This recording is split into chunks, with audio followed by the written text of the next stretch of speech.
Good morning বন্ধুরা।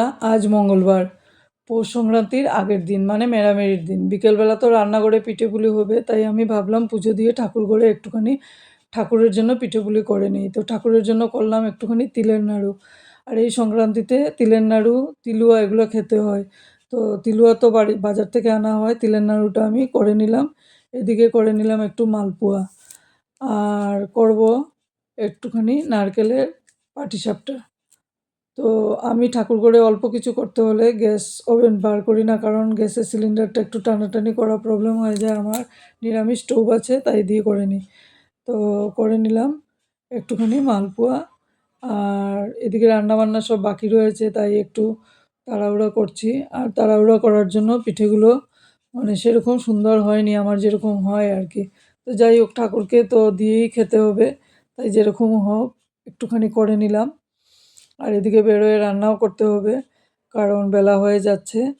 তাই আর তোমাদেরকে তাড়াহুড়োর মধ্যে রান্নার ভিডিও দিতে পারলাম না। তারপরে তো ওরা খেয়ে টেয়ে সন্ধ্যা হয়ে গেল, সন্ধ্যাবাতি দিয়ে চলে এলাম রান্নাঘরে। এদিকে বেয়াইনও এসছেন, ওনারা গেছিলেন একটা উপাসনায়, সেখান থেকে প্রসাদ নিয়ে এসছেন। বেয়াইন আবার পিঠে নিয়ে এসছেন। তো ওনারা আসায় আমাদের খুব আনন্দ হয়েছে। আর সবাই মিলেই উনি এমনি পিঠাপুলি খুব ভালো করেন। তো সবাই মিলে আমরা খুব আনন্দ করেই সবাই হাতে হাতে পিঠেগুলো করতে শুরু করে দিলাম। তো হবে দুধ পুলি, আর দুধ পুলিগুলোই বানানো হচ্ছে। তো বৌমা বলেছিল সব ক্ষীর দিয়ে হবে। তো ক্ষীরের পিঠা আমার সেরকম পছন্দ না, কারণ মিষ্টিটা আমি এত ভালোবাসি না। আমার নারকেলের পিঠাটাই ভালো লাগে। তো দু রকমেরই হচ্ছে, পুর নারকেলেরও আছে, ক্ষীরেরও আছে, দুই ডিজাইনের পুলি বানানো হচ্ছে। তো গল্প করে মধ্যেখানে আমরা একটু চা খেয়ে নিলাম। উনি যে পিঠা নিয়ে এসছেন, প্রসাদ নিয়ে এসছেন, সেগুলো দিয়ে দেখো পুলি হয়ে গেছে। এই যে এটা নারকেলের, আর এটা ক্ষীরের পুর ভরা। তো এবার এগুলোকে দুধে সিদ্ধ করতে হবে। তো এগুলো আর কি বলবো, সবাই তো করো।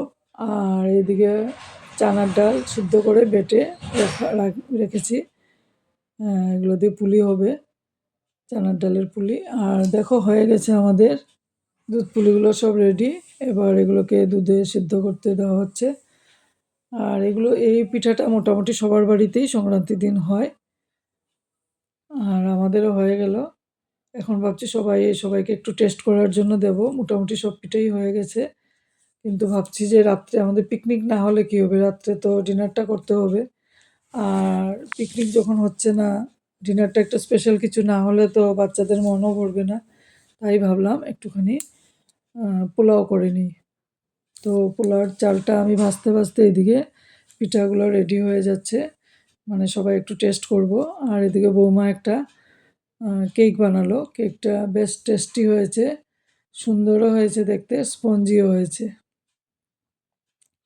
যাই হোক, তারপর সবাই একটু যা যা হয়েছে সবগুলো একটু টেস্ট করে নিলাম সবাই মিলে। আর জানো তো বন্ধুরা, পিঠে কিন্তু হওয়ার সঙ্গে সঙ্গে এক টেস্ট, আর বাসি হলে আরেকটা টেস্ট, দুটোই স্বাদ লাগে। এদিকে পোলাও হয়ে গেছে, পনিরও মোটামুটি হয়ে গেছে। পনিরটা বৌমা করেছে, খুবই টেস্টি হয়েছে পনিরটা। আর পোলাও পুরো রেডি হয়ে গেছে। এখন ভাবছি যে এটা হতে হতে আমরা একটু সিঙ্গাড়ার সবজি কাটবো। আর সংক্রান্তিতে আমি সবজি দিয়ে একটা সিঙ্গাড়া বানাই, আর সবাই খুব ভালোবাসে সেটা। তো বেয়ামশাই আমাকে সবজি কাটাতে সাহায্য করছেন। তো ওনাকে বলছি যে রাত্রি হয়ে যাচ্ছে, খেতে বসতে হবে। তো উনি বলছে না, শেষ করে তারপরে খাবে। এদিকে বৌমা বেগুনি ভেজে নিচ্ছে, কারণ রাত্র হয়ে গেছে, ওনারাও খেয়ে বাড়ি যাবেন। আর কালকে তো অনেক কাজ আছে। তো মোটামুটি সবজি না শেষ করে উনি বসবেন না খেতে। তো যাই হোক, সবজি কাটা শেষ হয়েছে, তারপরে ওনাদেরকে খেতে দিয়ে দিয়েছি। আর এদিকে ঘুম থেকেও তাড়াতাড়ি উঠতে হবে, আমাদেরও উঠতে হবে, ওনাদেরও উঠতে হবে। আর আমাদের এখানে তো হেল্পিং হ্যান্ড আসে না পুজো, মানে সংক্রান্তির দিন। ওদেরও বাচ্চা কাচ্চা আছে, বাড়িঘর আছে, সংসার আছে, তাই তো ঝাড় পোছ সব করে চান করে পুজো দিতে হবে। আর আমাদের এখানে সংক্রান্তির দিন বাড়ি বাড়ি কীর্তন নিয়ে আসে। তো পুজো দিয়ে কীর্তনে সব কিছু রেডি করতে হবে। আর খুব আনন্দ করে আমরা পিকনিকের মতোই একটা ভাইবস নিয়ে আমরা খাওয়া দাওয়া করলাম। খুব আনন্দ হয়েছে। আর ওনারা সাথে আরও বেশি আনন্দ হয়েছে। একা একা তো পিকনিক করা যায় না। তো যাই হোক, সবজি-টবজি সব কেটে ধুয়ে রেখে দিয়েছি। খাওয়ার পর সেটাকে ভাবছি একটু করে নেব। তো সবজিটাও করে নিয়েছি, এবার ঘুমাতে যাব। তো আমার ভিডিওটা তোমাদের কেমন লাগলো? ভালো লাগলে সাবস্ক্রাইব করবে, লাইক কমেন্ট করবে বন্ধুরা। Good night.